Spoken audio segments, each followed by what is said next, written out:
Nama saya Abah Sarjang. Itu nama yang biasa dipakai untuk karya-karya di kesenian. Saya lahir di Karawang. Karawang tepatnya di Dusun Lampean, Desa Kedaung, Kecamatan Lemah Abang Wadas, Karawang. SD saya di sini, kemudian SMP melanjutkan ke Bandung di SMP 4, SMP Negeri 4 Bandung. Ketika SMP inilah saya mulai menekuni dunia menggambar dan sastra. Kebetulan karena sekolah dekat dengan tempat di Sekretariat Pikiran Rakyat dan Mangle waktu itu, saya sering main ke Sekretariat Pikiran Rakyat dan Mangle, tapi bukan untuk langsung menjadi penulis, hanya mendengarkan para senior-senior melakukan diskusi dan membahas tentang sastra. Sementara untuk kegiatan menggambar, kebetulan ada teman yang memang ahli dalam menggambar dan dia bekerja di sebuah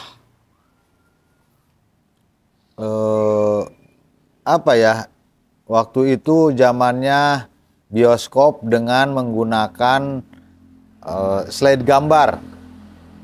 Nah, gambar-gambar itu biasanya digunakan untuk mengamen atau memberitahukan, kalau dalam istilah Sundanya bewara, dan gambar-gambar itu biasanya dikerjakan di basement Bandung Theater waktu itu, di Kosambi tepatnya. Nah, saat itu kebetulan teman yang satu kelas bekerja di sana, magang, hanya sekedar mencoret-coret bagian kanvas-kanvas yang blocking-blockingnya, ngebloknya waktu itu, dan saya diajak sama beliau. Namanya Budi Rianto. Beliau berlanjut sampai menjadi ilustrator di PR dan Mangle waktu itu. Sementara sekolah saya pindah ke Ciamis, dan di Ciamis saya bersama teman-teman membuat majalah dinding yang tadinya agak terbengkalai, dan ketika waktu itu saya masuk bersama teman-teman, kita mengelolanya dan akhirnya sampai menjadi pada majalah kertas. Majalah kertas, dan kita membuat majalah walaupun dengan sangat sederhana waktu itu. Saya menulis di sana, mengasah kemampuan menulis dengan terus belajar sampai ketika lulus dari sekolah SMA, saya mulai memberanikan diri mengirimkan tulisan-tulisan. Beberapa kali ditolak, beberapa kali gagal, namun tidak putus asa, saya terus mengirimkan tulisan-tulisan, dan akhirnya beberapa tulisan saya masuk di koran PR, Media Indonesia waktu itu, Kompas, kemudian Lampung Pos, dan beberapa majalah lainnya. Semenjak saat itu saya merasa bahwa dengan menulis ada timbal balik honorariumnya, membuat saya semangat menulis, dan akhirnya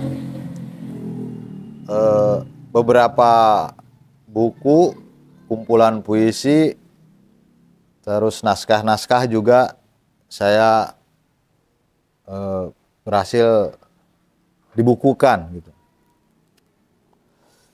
Dan saya harus nyambung lagi rokoknya karena habis. Kemudian untuk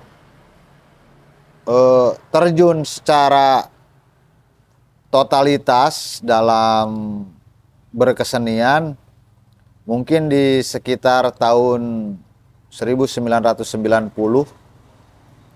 Waktu itu ada beberapa perlombaan yang pernah saya ikuti dan berhasil masuk kategori, dan itu berlanjut dengan masuk ke ranah teater. Karena saya menyukai drama dan beberapa tulisan saya juga menyangkut naskah-naskah drama. Dari sanalah totalitas saya dalam seni drama atau teater, yang akhirnya dari mulai hanya belajar sebagai peran figuran, terus masuk ke peran-peran yang lebih penting, dan akhirnya saya ternyata kurang cocok di panggung drama. Untuk selanjutnya hanya membuat naskah, menyeting panggung, dan jadi sutradara. Kemudian sekitar tahun 2007, kebetulan waktu itu saya sudah berkeluarga dan pindah ke Kota Banjar.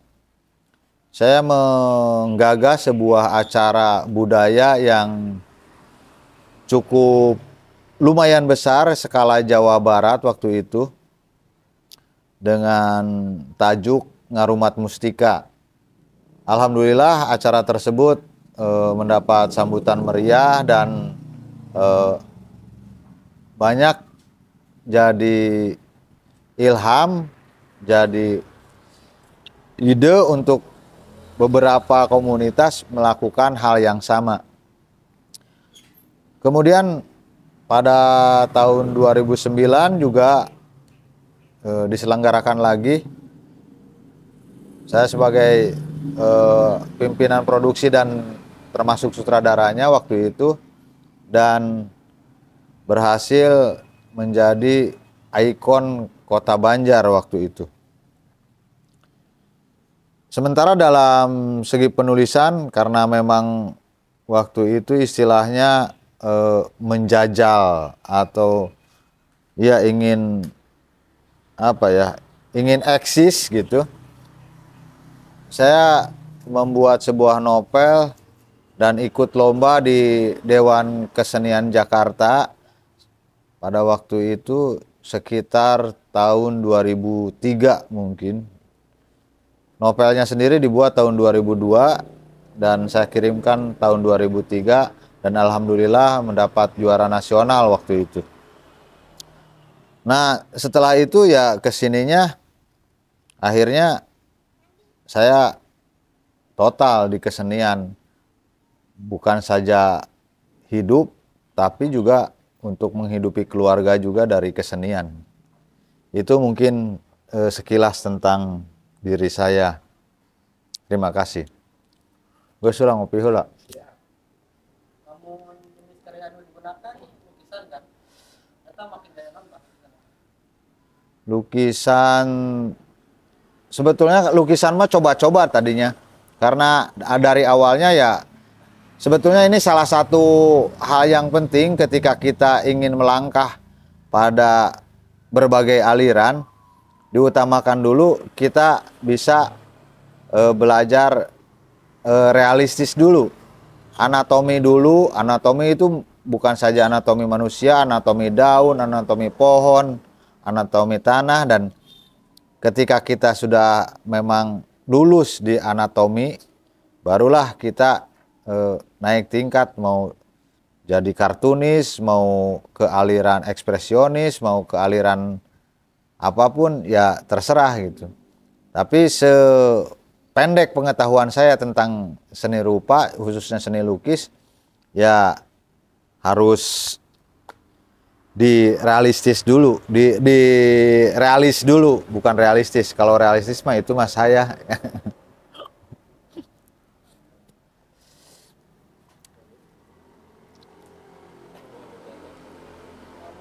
Kalau seni rupa sendiri, apakah ada hubungannya dengan seni teater?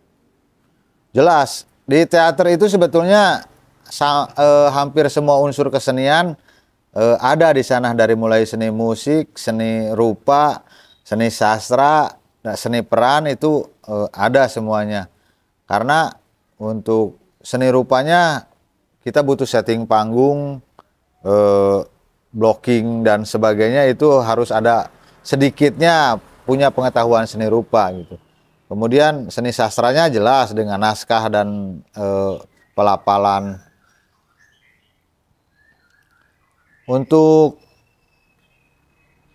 di teater sendiri memang kebanyakan ya semua unsur kesenian terlibat di sana gitu.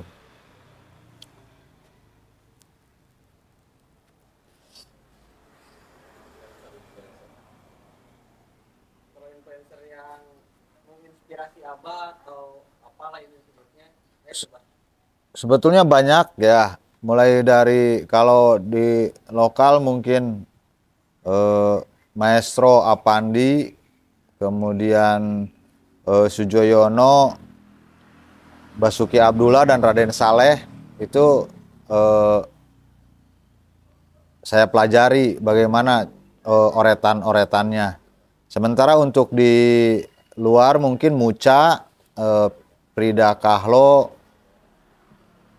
Picasso, dan eh, Leonardo da Vinci. Tapi itu sekedar dipelajari saja gitu. Sekedar di ini saja, di apa, diambil bagaimana sejarah mereka itu menjadi seorang seniman lukis, sementara eh, pengaruhnya itu sedikit sekali, karena yang paling banyak mempengaruhi itu ya pekerjaan saya ketika di Bandung Teater itu, di basement Bandung Teater, sehingga lukisan-lukisannya ya memang cenderung poster gitu. Pengalaman Abah, setiap kota itu kan mempunyai karakter sendiri nggak sih terhadap kesenian, bedanya? Sebetulnya karakter seni itu dibentuk oleh pengalaman dan pengetahuan seseorang ketika dia mendalami kesenian tersebut.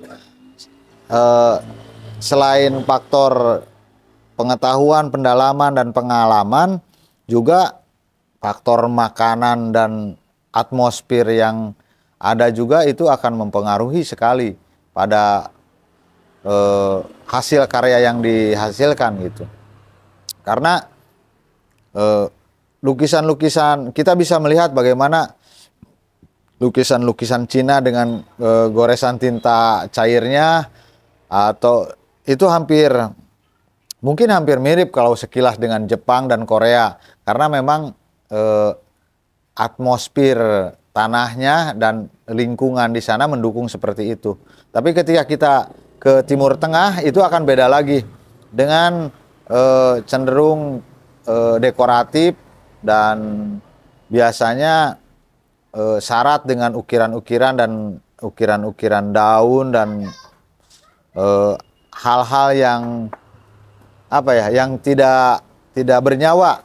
Maksudnya tidak bernyawa karena mungkin ideologi yang mereka pegang bahwa menggambar sesuatu yang bernyawa itu tidak boleh. Jadi para seniman di sana itu cenderung pada lukisan-lukisan yang sifatnya seperti pohon-pohonan, terus dekorasi ukiran, dan hal-hal yang tidak ada kaitannya dengan binatang dan manusia gitu. Tiga kota yang Abah sebutkan ya, Karawang, Banjar, dan Bandung. Ada nggak Pak perbedaan karakteristik kota dalam kesenian? Karakteristik karya mungkin tipis sekali perbedaannya, tapi secara apa ya, secara lingkungan itu sangat mempengaruhi. Ketika kita berada di lingkungan yang memang setiap harinya berlomba untuk berkarya, itu akan berbeda sekali dengan lingkungan yang hanya sifatnya aksidensial, hanya lomba, hanya riungan-riungan tertentu. Kalau di Bandung napas berkesenian itu kan terus-terusan, setiap hari kita akan bertemu dengan berbagai macam karya dan lukisan di lukisan gitu ya. Terus akan bertemu dengan teman-teman yang terus berkarya. Sementara kalau di Karawang sini hanya waktu-waktu tertentu, hanya ada perlombaan atau pertemuan khusus, barulah kita melakukan karya bersama gitu. Sementara kalau di sana ya setiap harinya kita bertemu. Untuk di Banjar sendiri, karena sebetulnya waktu itu kalau disebut pakem sih tidak, karena memang menggambar masih berlanjut. Cuma di sana kebanyakan saya bergaulnya dengan para pemusik dan orang-orang teater. Jadi di sana kebanyakan ya bikin lagu, membuat naskah, berlatih untuk pemanggungan gitu.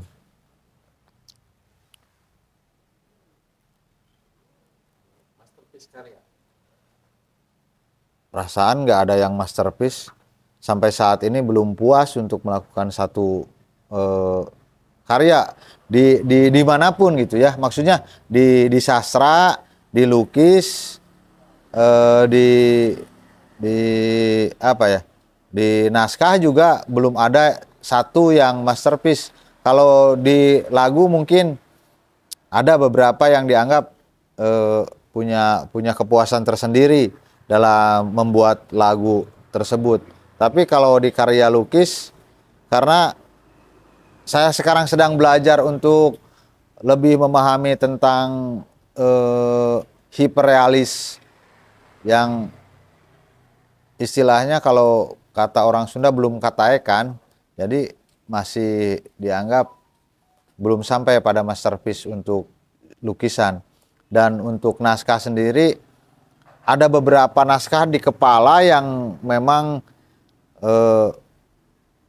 ingin saya tuangkan menjadi sebuah tulisan, menjadi sebuah naskah yang walaupun naskah itu sebetulnya kelihatannya absurd, tapi memberi pencerahan gitu. Nah itu belum kesampaian.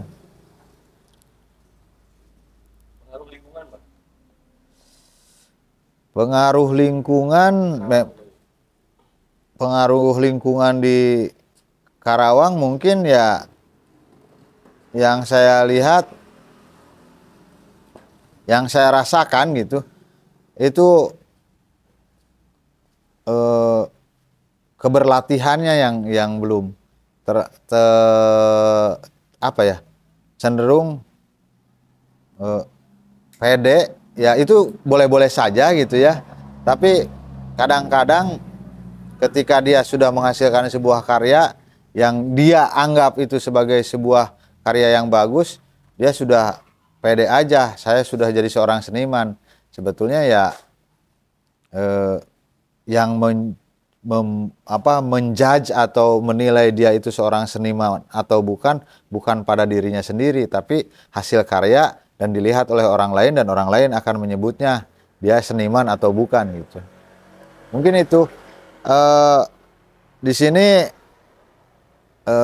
tingkat kebersaingan untuk saling mengkritik dan saling mengolah karya itu belum terbangun. Ketika kita mengkritik karya seseorang, kita dianggapnya benci gitu. Padahal sekali lagi bahwa kritikan itu jamu. Mungkin pahit pada awalnya, tapi akan menyehatkan gitu. Nah, budaya mengkritisi inilah yang di sini yang membuat saya canggung ketika saya harus mengkritik seseorang atau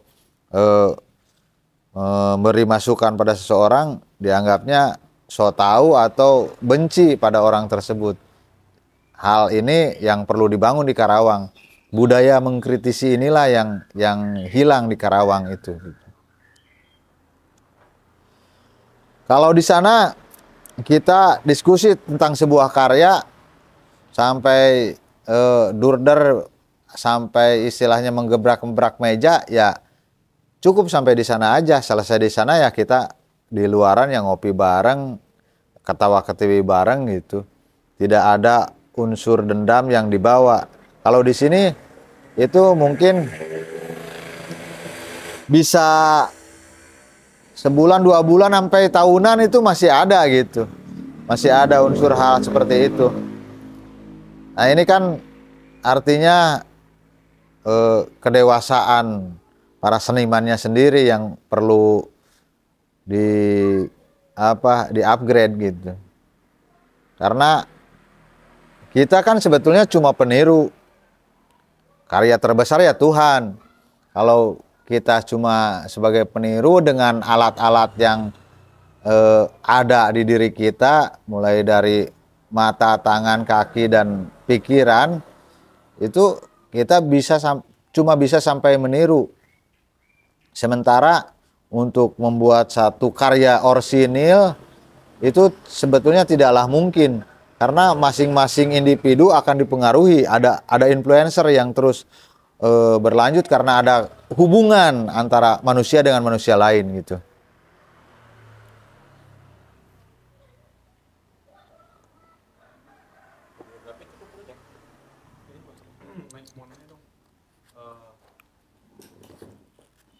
Lukisan Abah kan maksudnya tuh realistik gitu. Cocoknya itu dihargai berapa gitu kalau misalkan melihat pasar Karawang dengan perbedaan di pasar ekspor atau internasional? Yang mempengaruhi harga, faktor-faktor yang mempengaruhi harga. Sebetulnya ada beberapa ya. Ini udah menyangkut politik sebetulnya. Maksudnya gini, ketika kita ingin mengupgrade sebuah karya, itu tidak bisa sendiri. Harus ada kurator yang mengupgrade dengan hasil bidikan-bidikan sang kurator. Kemudian harus ada juga kolektor yang memang menyukai karya tersebut. Nah, sementara untuk kisaran di Karawang ya standarnya standar babaturan, standar murah, standar harga yang istilahnya penghargaan terhadap sebuah karya seni itu masih rendah sekali. Anda bisa melihat atau menonton sebuah karya yang dipentaskan di dalam panggung mungkin hanya 20 atau 10 menit, itu segitu mah masa dihargai segitu, padahal belum tahu prosesnya, bagaimana kita latihan, bagaimana kita mencari inspirasi. Hal-hal tersebut, proses kreatif itu tidak dinominalkan, tidak bisa dinominalkan. Sementara ketika itu sudah menjadi sebuah pemanggungan, pementasan, dianggapnya kan ya cuma sebentar, ya cuma 10-20 menit. Jadi cenderung dihargai dengan harga yang masih murah gitu. Upaya yang harus dilakukan untuk menaikkan standar penikmat seni itu harus ada apa sih? Sebetulnya itu akan kembali kepada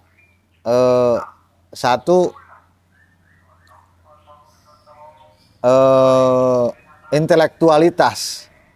Itu bagaimana orang yang memiliki nilai kesadaran itu seharusnya nilai kesadaran berbudaya, nilai kesadaran apa ya, kesadaran secara pribadi, secara diri itu akan mempengaruhi. Contohnya begini, saya menjual sebuah lukisan ini berapa? Umpamanya 5 juta. Wah, jangan 5 juta tuh. Harga teman aja, harga teman. Gimana? Ya udah berarti 10 juta.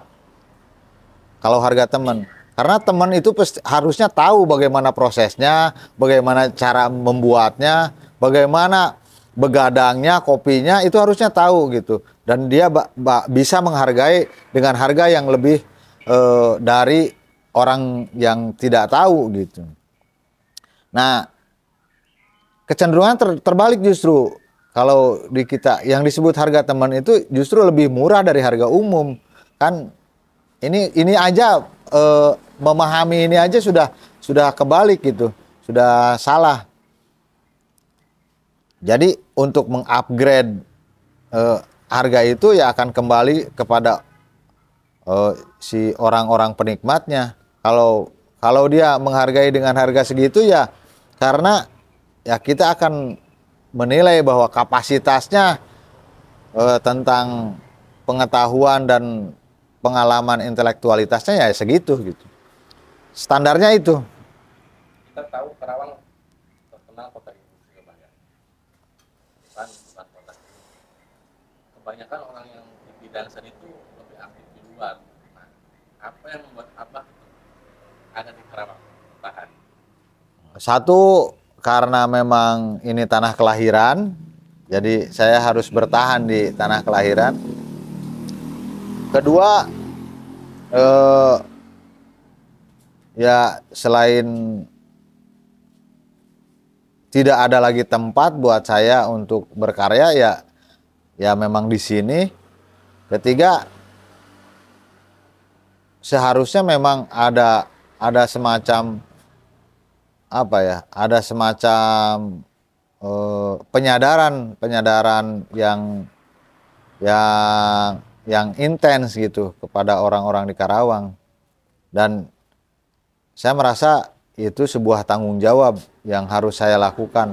Walaupun dengan sindiran-sindiran dan tulisan-tulisan yang hanya dibaca oleh segelintir orang, tapi lebih baik melangkah daripada tidak sama sekali gitu.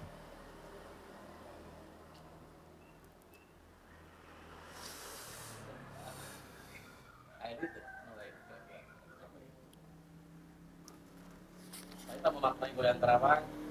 Nah, karena sebetulnya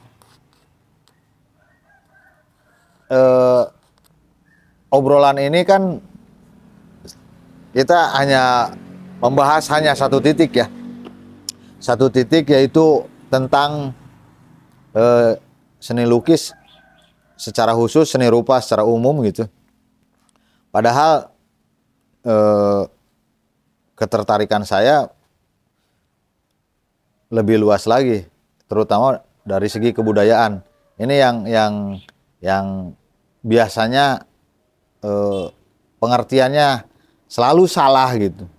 Ketika kita berbicara tentang kebudayaan, maka itu kita akan bersinggungan dengan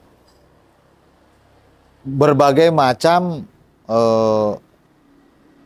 berbagai macam unsur kehidupan yang ada, bukan hanya kesenian, seni tradisi, terus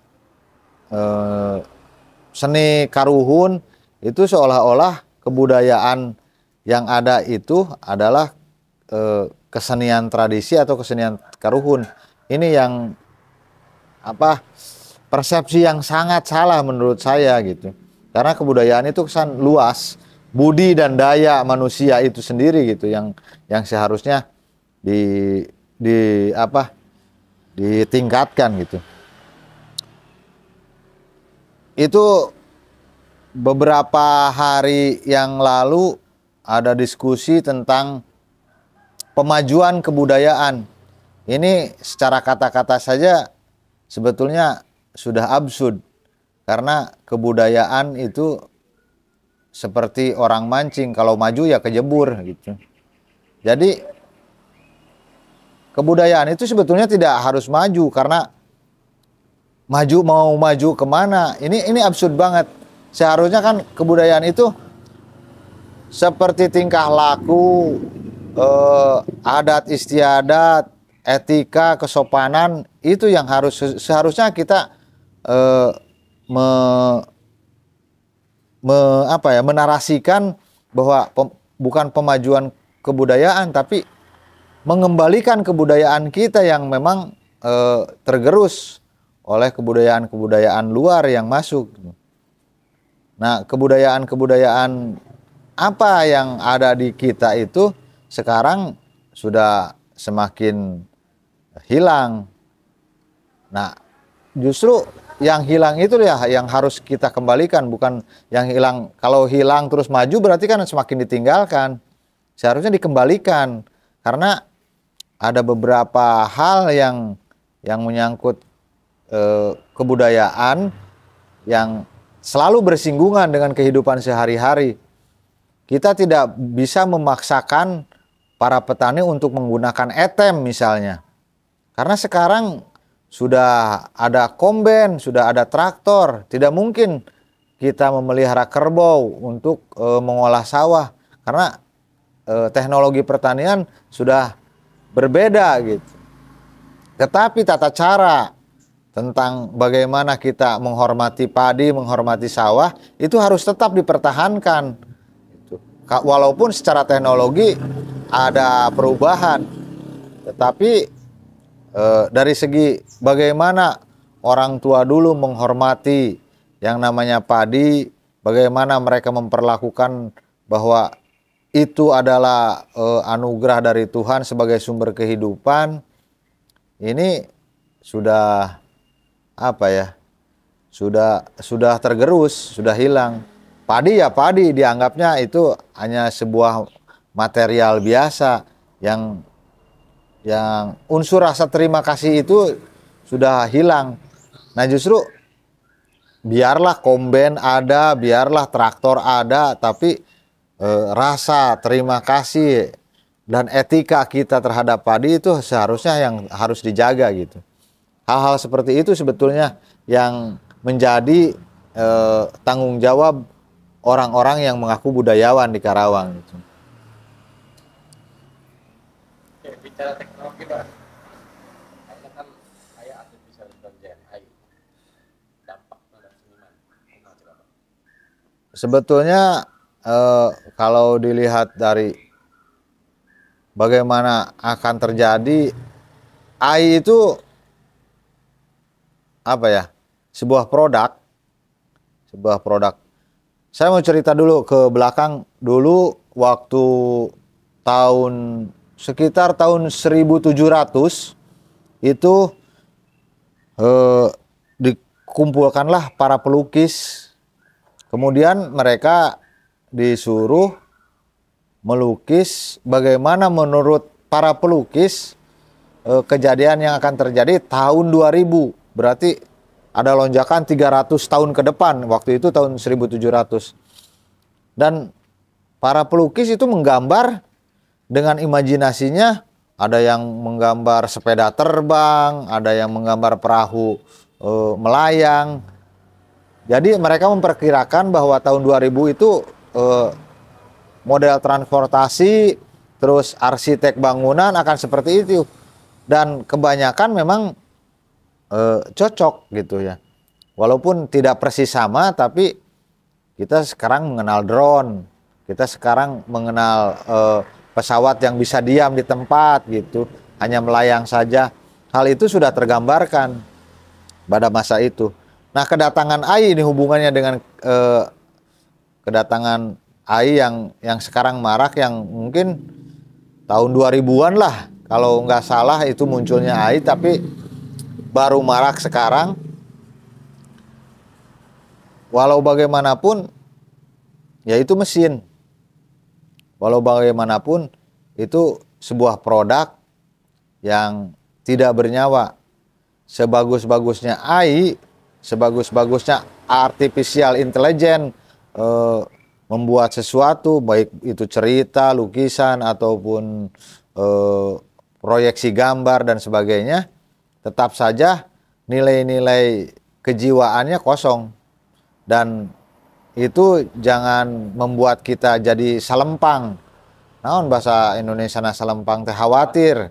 Nah, karena bagaimanapun manusia itu akan terus berevolusi. Jangan sampai karena keberadaan AI membuat kita patah semangat dan ya geus lah eleh ku AI. Nah, justru tantangan buat kita bagaimana kita lebih memasukkan rasa dan jiwa pada sebuah karya gitu.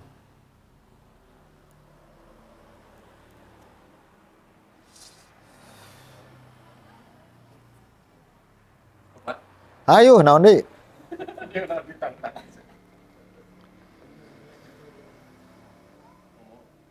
Pemerintah kan orangnya. Ya, hayu atuh urang nyinggung.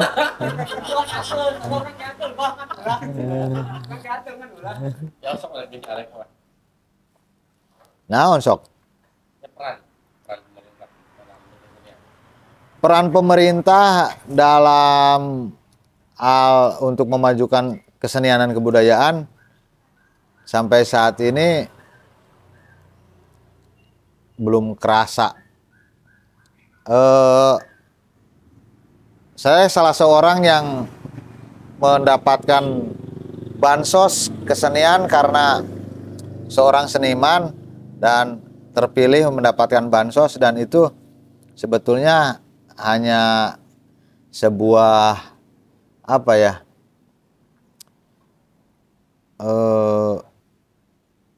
mepende, naon mepende itu.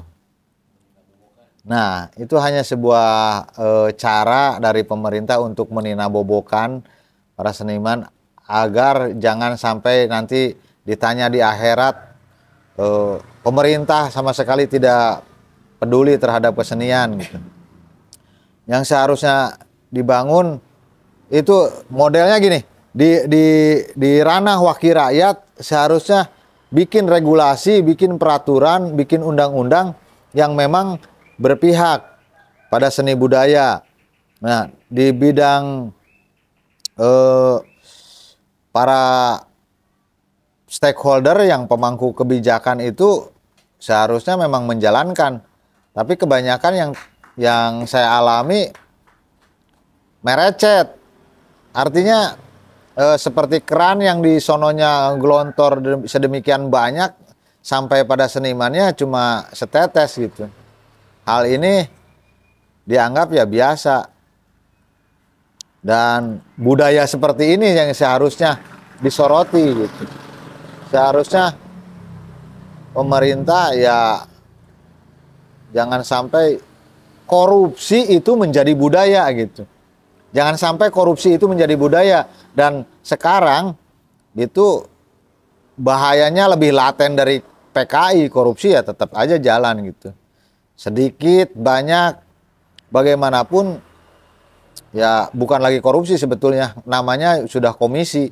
Karena kalau korupsi mungkin perorangan, tapi karena ini dilakukan secara kolektif ya namanya jadi komisi. Si anu kebagian segini, si anu kebagian segini, tergantung posisinya gitu. Ya semakin tinggi posisinya ya semakin tinggi karena tanda tangannya butuh gitu. Jadi budaya seperti ini seharusnya yang jadi sorotan pemerintah, yang seharusnya jadi sorotan Perda, bahwa kebudayaan tidak mungkin maju kalau salah satu budayanya budaya komisi, budaya korupsi gitu. Mungkin melihat kondisi nih Pak. Kadang kan seniman juga apatis terhadap birokrasi. Iya. Harusnya seperti apa tuh Pak? Seharusnya memang apatis. Karena awalnya ya dari pemerintah, dari birokrasi sendiri yang apatis terhadap seniman. Mereka butuh seniman ketika memang dibutuhkan saja. Waktu-waktu ada kunjungan, waktu-waktu ada ya keperluan-keperluan yang sifatnya dadakan ya kita harus begini, bikinnya harus begini, harus bagus, harus hebat, harus wah, tapi dengan biaya segini. Ya, itu kan biasa banget kalau kita pengalaman bekerja sama dengan pemerintah, dan itu dirasakan oleh orang-orang yang di belakang layar ini.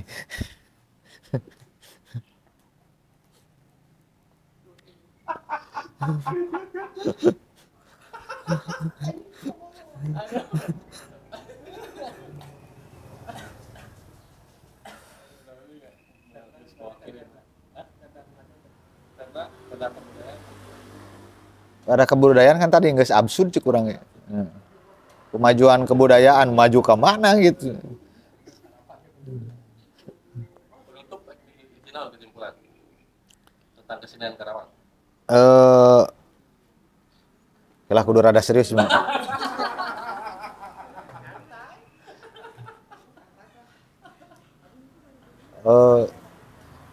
Sebagai penutup untuk para seniman dan budayawan di Karawang, ada hal-hal yang sifatnya pribadi, mungkin karena saya mengerti benar dengan berbagai kebutuhan hidup yang memang mau tidak mau dan tidak bisa dipungkiri.